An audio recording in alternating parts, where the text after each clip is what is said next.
और मंत्री मैं आपका भाई भी हूँ, भाई होने के नाते भी मैं आपसे कुछ कहना चाहता हूँ।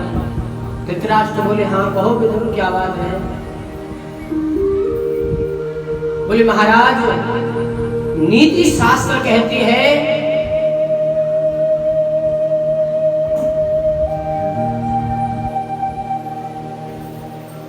अमृत की जो बेल होती है ना उस पर कभी भी अन्याय का फल लग नहीं सकता है, और जो अन्याय की बेल होगी उस पर अमृत रूपी फल नहीं लगेगा। धृतराष्ट्र कहने लगे विदुर में कुछ समझा नहीं हो, सीधे सीधे बताइए तुम कहना क्या चाह रहे हो। विदुर कहने लगे राजन मैं कुछ और नहीं कहना चाह रहा हूं। नीति शास्त्र कहती है यदि किसी राज्य को छोड़ने से पूरे साम्राज्य की रक्षा होती है तो नीति शास्त्र में उस राज्य का त्याग कर देना चाहिए। यदि किसी नगर को छोड़ने से पूरे राज्य की रक्षा होती है तो उस नगर का त्याग कर देना चाहिए। यदि एक नगर में एक घर को छोड़ने से पूरे नगर की रक्षा होती है तो उस नगर का त्याग कर देना चाहिए। यदि एक घर में एक प्राणी को छोड़ने से पूरा घर बचता हो, पूरा परिवार बचता हो तो उस प्राणी को भी छोड़ देना चाहिए। मैं कहना चाह रहा हूँ ये जो दुर्योधन है तुम्हारे घर में ये वही है, इसे आप छोड़ दीजिए नहीं तो पूरे कौरव मारे जाएंगे। इतना कह ही रहे थे विदुर जी महाराज, इतने में दुर्योधन आ गया। अरे दासी पुत्र हमारे ही टुकड़ों पर पलता है और हमारे पिता को हमारे ही खिलाफ भड़का रहा है। तुझे मंत्री बनाया किसने? मैंने। तुझे खाने के लिए देता कौन है? मैं। तुझे रहने के लिए देता कौन है? मैं। और तू मेरे ही खिलाफ मेरे पिता को भड़का रहा है। निकल जा मेरे घर से, कोई जरूरत नहीं है तेरे जैसे कि मेरे राज्य में। विदुर ने कहा दुर्योधन तू क्या निकालेगा मुझे? अरे मैं तो चाहता ही यही था कि मैं इस प्रपंच से दूर हो जाऊंगा। ये तो गोविंद की कृपा है जो तेरे मुख से ये बातें आ गई। उसी क्षण भैया विदुर जी महाराज ने सब कुछ छोड़ दिया और छोड़ करके अपनी पत्नी को लेकर के जंगल में चले गए और एक बड़ी सुंदर कुटिया बना करके जंगल में ही रहने लगे।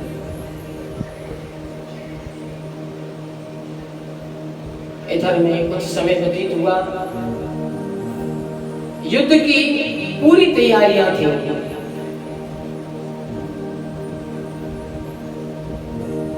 आज पूरी हस्तिनापुरी को बड़े सुंदर तरीके से सजाया गया था।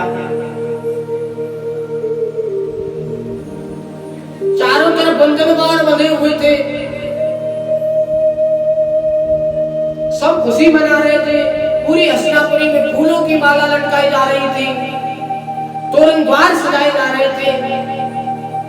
विदुर जी भ्रमण करने के लिए गए। विदुर ने देखा ये क्या हो रहा है तो किसी ने बताया आज ना द्वारकाधीश शांति दूत बन करके आ रहे हैं दुर्योधन के पास में। जैसे ही इतना सुना विदुर ने खुश हो गए। विदुर जी दौड़ करके गए अपने कुटिया में जाकर के विदुरानी से कहा अरे अरे भाग्यवान सुनती हो आज पता है हमारे कन्हैया हमारे केशव द्वारकाधीश हस्तिनापुर में आ रहे हैं। विदुरानी बोली तो इसमें इतनी खुश होने वाली क्या बात है? अब तुम वहां के मंत्री थोड़े ही हो जो उनके दर्शन कर लोगे। अब कौन घुसने देगा तुम्हें दरबार में? कौन देखने देगा भगवान को? कौन दर्शन करने देगा? विदुर महाराज बोले अरे पागल, मैं कब कहता हूँ कि मैं भगवान को देखूंगा? अरे क्या हुआ, मेरे दो नेत्र हैं, मैं दो नेत्रों से भगवान को नहीं देख पाऊंगा तो कौन सी बड़ी बात है? अरे भगवान के तो हजारों नेत्र हैं, मैं नहीं देख पाऊंगा तो क्या, वो तो कहीं ना कहीं से मुझे देख ही लेंगे।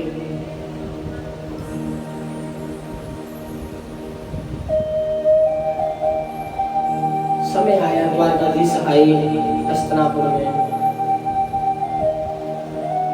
आकर के पूरी राज्यसभा लगी हुई है, बड़ी सुंदर व्यवस्था की है दुर्योधन ने स्वागत की द्वारकाधीश की। महलों की अट्टालिकाओं पर युवतियों को खड़ा किया है, फूल वर्षा कर रही है, भगवान अपने रथ में सवार होकर के निकलते जा रहे हैं। चारों तरफ से बड़ा भव्य स्वागत हो रहा है द्वारकाधीश का, मगर द्वारकाधीश उस स्वागत को देख नहीं रहे हैं। चारों तरफ उनकी निगाहें जा रही हैं, पता नहीं किसे देखने के चक्कर में है। विदुर जी और विदुरानी एक कोने से लग करके एक दीवार के सहारे खड़े हैं, देख रहे हैं।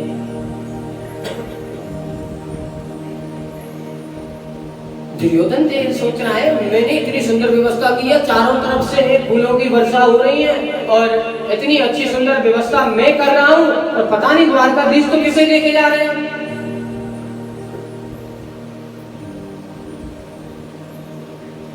भगवान देख ही रहे थे कि अचानक देखते देखते उनकी नजर एक जगह पर रुक गई, और वो जगह कोई और नहीं थी, वो भक्त विदुर की नजरों से मेरे गोविंद भगवान की नजरें मिल गई। और जैसे ही विदुर की नजरों से भगवान की नजरें मिली, मानो विदुर का मन रूपी मयूर नृत्य करने लगा हो सारा। खुश हो गए विदुर जी महाराज, कहने लगे, अरे अरे देख, अरे भगवान देख, अरे द्वारकाधीश मुझे देख रहे हैं, देख तो सही, तो मेरी तरफ देख रहे हैं द्वारकाधीश। गोविंद भगवान मुस्कुरा कर चल दिए।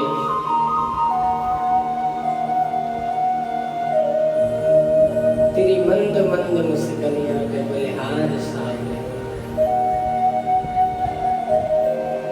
आप सुनाए? अभी नहीं, थोड़ी देर बाद सुनाएंगे। अभी अरे नहीं, थोड़ी देर बाद सुनाएंगे। मुस्कुरा कर गोविंद भगवान आगे के लिए चल दिए। पूरी राज्यसभा लगी हुई है, और राज्यसभा में सबसे ऊंचे सिंहासन पर द्वारकाधीश को बिठाया दुर्योधन ने।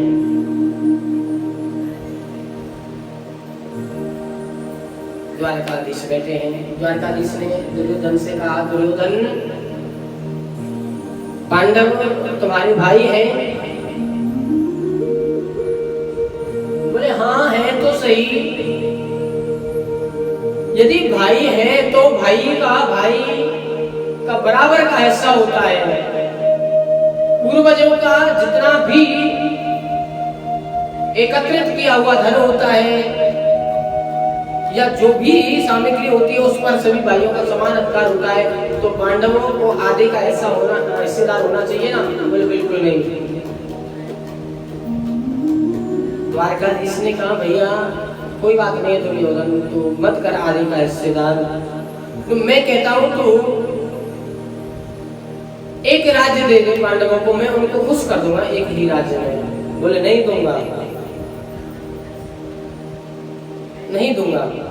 बोले कोई बात नहीं, यदि तू नहीं देता है तो 5 गांव दे दे पांडवों को, मैं 5 गांव में ही मना दूंगा उनको। दुर्योधन ने कहा नहीं दूंगा। बोले भैया कोई बात नहीं है, तू 5 गांव नहीं दे रहा है तो 1 गांव दे दे, मैं 1 गांव में ही संतुष्ट कर लूंगा सबको। दुर्योधन बोला, गोविंद तुम 1 गांव की बात कर रहे हो?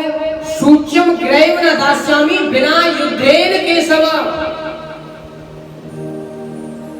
सूक्ष्म ग्रैव न दास्यामि, एक सुई की नोक के बराबर बिना युद्ध के मैं जमीन पांडवों को दे नहीं सकता। तुम 1 गांव की बात कर रहे हो? कन्हैया बोले, युद्ध जानता है तू युद्ध किसे कहते हैं? अरे तूने दादी नानी की किताबों में, कहानियों में सुना होगा युद्ध। युद्ध में न जाने कितनी माताओं के पुत्र अलग हो जाते हैं, न जाने कितने पुत्रों से पिता अलग हो जाते हैं, न जाने कितनी माताओं की मांग उजड़ जाती है। बोले कुछ भी हो गोविंद, बिना युद्ध के मैं कुछ दूंगा नहीं। बोले ठीक है भैया, तो कोई बात नहीं है, यदि तेरे ऐसा मत है तो ठीक है। भगवान जाने लगे। दुर्योधन ने कहा, अगर द्वारकाधीश आप इस प्रकार से मत जाइए ना, और आप ऐसा करिए, हमारी माता गांधारी ने बड़े प्यार से 56 भोग आपके लिए बनाए हैं, आप साथ ग्रहण करके जाइए ना। भगवान बोले, भैया सुयोधन क्योंकि भगवान द्वारकाधीश दुर्योधन को दुर्योधन नहीं सुयोधन कहते थे। सुयोधन सो रही होगा, जग जा, कोई बात नहीं, तुम्हारा दोष नहीं है इसमें, भगवान की कथा में नींद आती है। हाँ, सुबह जल्दी जगते होंगे। हाँ वही तो, भगवान ने कहा भैया सुयोधन, भोजन दो परिस्थितियों में किया जाता है। एक परिस्थिति सामने वाले को अथवा खाने वाले को भूख हो, और दूसरा भूख भी नहीं हो, खिलाने वाले की श्रद्धा हो। अब भैया रे, ना तो यहाँ मोए भूख और ना सुयोधन तुम्हें श्रद्धा दिखाई दे रही, इसलिए भैया भोजन तो हम करेंगे ही ना। और हाँ, हमारा निमंत्रण तो पहले से ही विदुर काका के घर पर है भोजन का। उन्होंने, हम पहले आए थे तब कह दिया था भगवान जब आओ ना आप तो हमारे घर आकर के आपको भोजन करना है, तो हमें तो उनके यहाँ जाना है भाई, निमंत्रण तो पटाना ही पड़ेगा। अब विदुर जी महाराज कह रहे हैं अरे मैंने कब कहा था इनसे, मैंने तो कभी कहा ही नहीं है, पर इनका कोई भरोसा नहीं है। निकल करके विदुरानी से कहा देवी तुम जाओ घर में जाकर के चौका लगाना, गाय के गोबर से चौका लगाना, अच्छे से कुटिया को सजाना। पता नहीं है गोविंद भगवान आ भी सकते हैं, मैं बाजार जा रहा हूँ और बाजार जाकर के भगवान के भोग की कुछ सामग्री लेकर के आऊँ।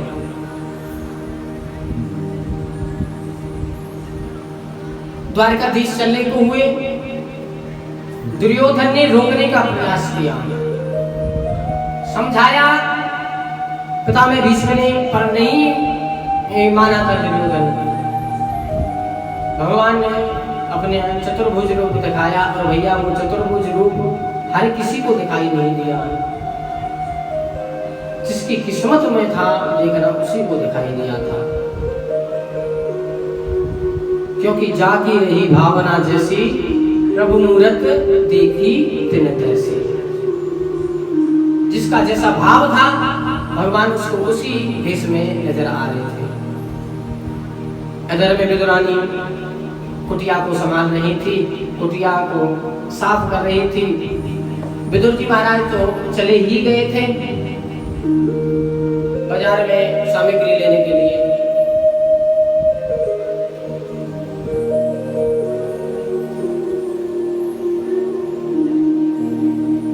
इधर में गोविंद भगवान सीधे चल दिए विदुरानी की कुटिया की तरफ।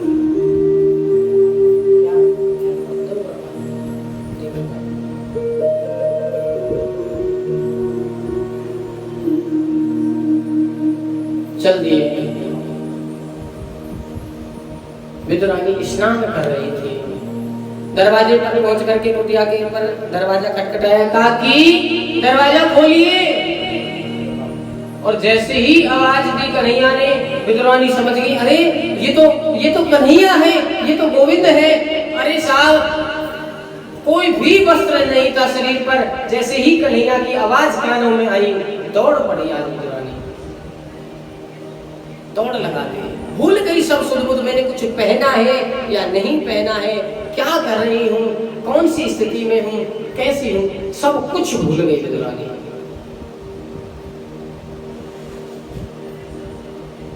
जाकर के दरवाजा खोल दिया। जैसे ही दरवाजा खोला, कन्हैया ने देखा अरे विदुरानी के तन पर तो कोई वस्त्र है ही नहीं। भगवान ने अपनी काली कमरिया ली और काली कमरिया लेकर के विदुरानी के ऊपर ढक दिया।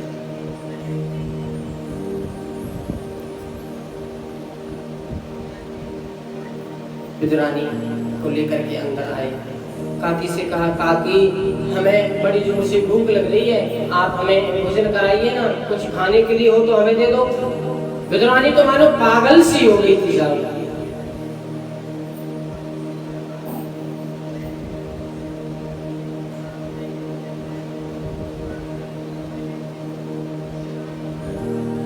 सब कुछ भूल गई विदुरानी। कन्हैया का हाथ पकड़ करके घर के पूरे चक्कर लगवा दिए कुटिया में, कभी इस कोने में ले जाए, कभी उस कोने में, कभी उस कोने में, मानो पूरे घर में गोविंद भगवान के चरणों को पदार्पण करना चाह रही हो। बहुत जगह होता है ना, जैसे हम जाते हैं कथा करने के लिए, बहुत से लोग ले जाते हैं अपने घरों में, महाराज जी आइए और महाराज जी ये कमरा देखिए, ये फलाना कमरा है, ये कमरा है, महाराज जी इधर भी आइए, महाराज जी थोड़ा सा इस कमरे में और आ जाइए। फिर बाद में कहते हैं हम धन्य हो गए, हमारे पूरे घर में महाराज जी के चरण पड़ गए। ऐसा ही करते हैं लोग बहुत से। यही भाव आज विद्रानी का था, मानो अपने पूरी कुटिया को पवित्र कर देना चाह रही हो। एक जगह ऐसी नाम से जहां पर गोविंद भगवान के चरण न पड़े।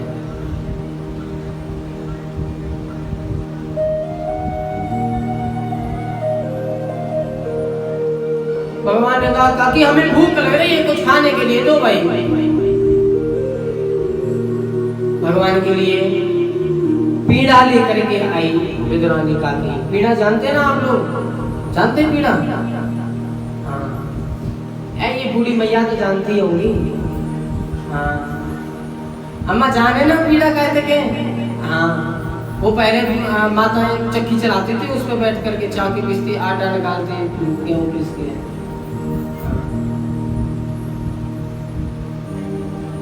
पीड़ा लेकर के आई और प्रेम में इतनी पागल हो गई विदुरानी, उसे यही नहीं पता है कि पीड़ा उल्टा बिछाया है या सीधा उल्टा पीड़ा बिछाया। बैठ जाओ इसमें। और कन्हैया भी ऐसे थे भैया, बैठे गए उसी पे, बैठ गए उसी पीड़ा।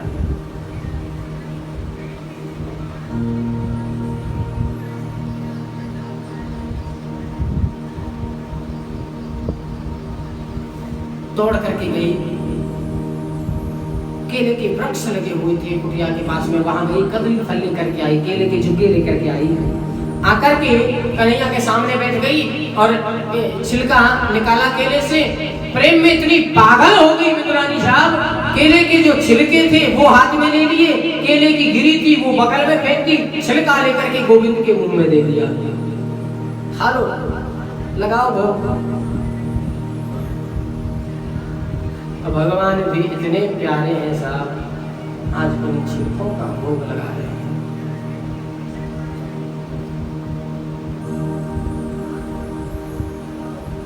छिलकों का भोग लगा रहे हैं भगवान। एक छिलका खा लिया, दूसरा केले का फल लिया, दूसरा छीला, गिरी फेंक दी, दूसरा छिलका दे दिया, तीसरा लिया, तीसरी की गिरी फेंक दी, तीसरा छिलका दे दिया। भैया केले की गिरी के तो लगे ढेर, छिलकों का नहीं है एक भी पता कहां गए छिलके।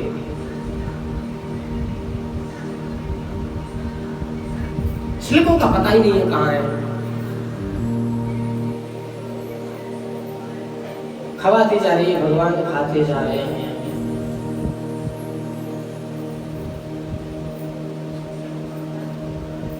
इतने में विदुर जी आ गए। विदुर जी ने आकर के दरवाजा खटखटाया। अरे विदुरानी दरवाजा खोल। जैसे ही दरवाजा खटखटाने की आवाज आई, विदुरानी को होश आया और जाकर के दरवाजा खोला। खोल करके देखा, अरे पागल, तूने तो वस्त्र भी नहीं पहन रखे, तुझे पता नहीं है हमारे कन्हैया आने वाले होंगे, उन्होंने कहा है हमें काका के घर पर जाना है, द्वारकाधीश आने ही वाले होंगे, उनके स्वागत के लिए मैं ये प्रसादी लेकर के आया हूँ। विदुरानी ने कहा क्यों हल्ला करते हो, वो आने वाले नहीं है, वो आ गए, घर में बैठे हैं, आ जाओ। विदुर जी अंदर गए, जाकर के देखा तो मेरे गोविंद भगवान के लिए छिलके खा रहे हैं साहब। छिलके तो हाथ में दिखाई दे रहा है मात्र एक, मगर बगल में केले का फल है, उसकी गिरी है, उसके लगा है ढेर। विदुर जी ने कहा महाराज भगवान ये क्या है, इनके छिलके कहाँ हैं? बोले हमारे पेट में। विदुर जी ने कहा अरे पागल विदुरानी, तूने ये क्या किया? भगवान पहली बार हमारी कुटिया में आए थे और पहली बार में तूने इनको छिलके खिलाए हैं। विदुरानी कहने लगी नाथ मुझे तो पता ही नहीं था मैं क्या खिला रही हूँ क्या नहीं खिला रही, मुझे तो होश ही नहीं था, मैं तो बस भगवान को खिलाई जा रही थी। भगवान का पर इन्होंने भी तो नहीं कहा मुझसे कि आप हमें छिलकी खिला रही हो, इनको भी तो कहना चाहिए था भगवान मुस्कुरा रहे हैं सब। विदुर जी हाथ जोड़ करके कहने लगे, द्वारकाधीश क्षमा करना, ये तो पागल सी है, ये नहीं जानते कुछ भी। मैं देखिए आपके लिए बाजार से मक्खन मिश्री के लड्डू लेकर के आया हूँ, आप ये लड्डू खाइए, इनका स्वाद बताइए कैसा है।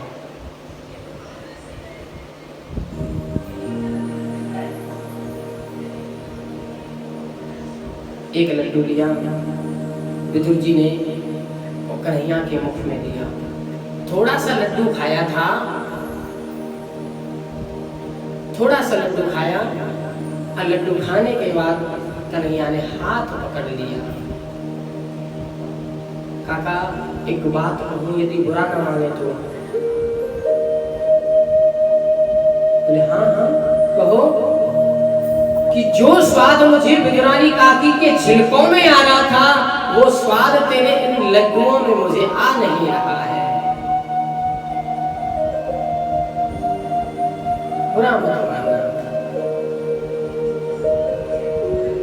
बोले भगवान छिलकों में स्वाद आया मेरे लड्डू में नहीं? बोले हाँ, क्योंकि बिजरानी काकी ने जो छिलके खिलाए हैं मुझे, वो भाव से भर करके खिलाए हैं। काका यदि प्रेम से कोई मुझे एक बार बुला लेता है, मैं उसी का होकर बन जाता हूँ, उसी का होकर के रह जाता हूँ।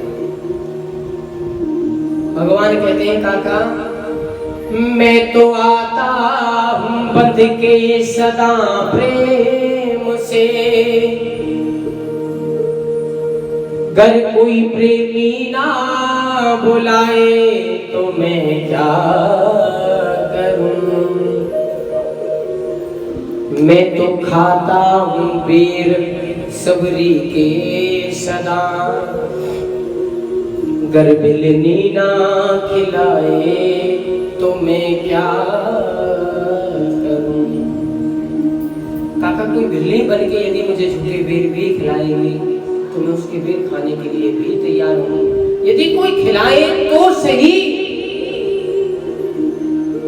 मैं तो छिलकों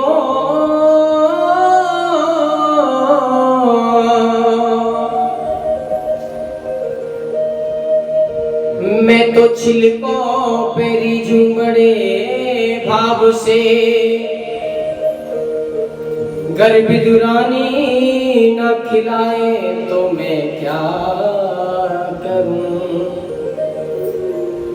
मैं तो खाता हूँ तंदुल, तंदुल कहते हैं चावल को।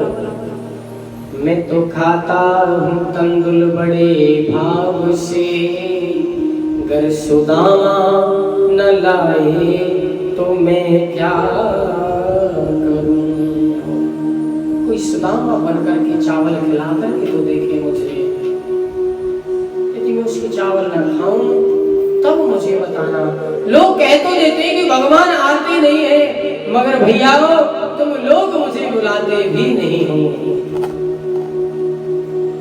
यदि एक बार तुम भाव से प्रेम से मुझे याद करोगे, मुझे तुम्हारे पैसे नहीं चाहिए, तुम्हारा धन नहीं चाहिए, तुम्हारे वस्त्र आभूषण कुछ भी नहीं चाहिए, केवल अपना मन, अपने मन के भाव मुझे समर्पित कर दो, मैं हमेशा हमेशा के लिए तुम्हारा बन करके रहूंगा।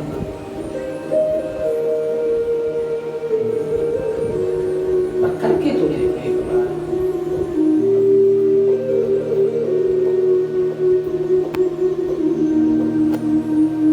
भाव का भूखा हूं मैं, भाव ही सार है, भाव से भजता मुझे तो भव से बेड़ा पार है।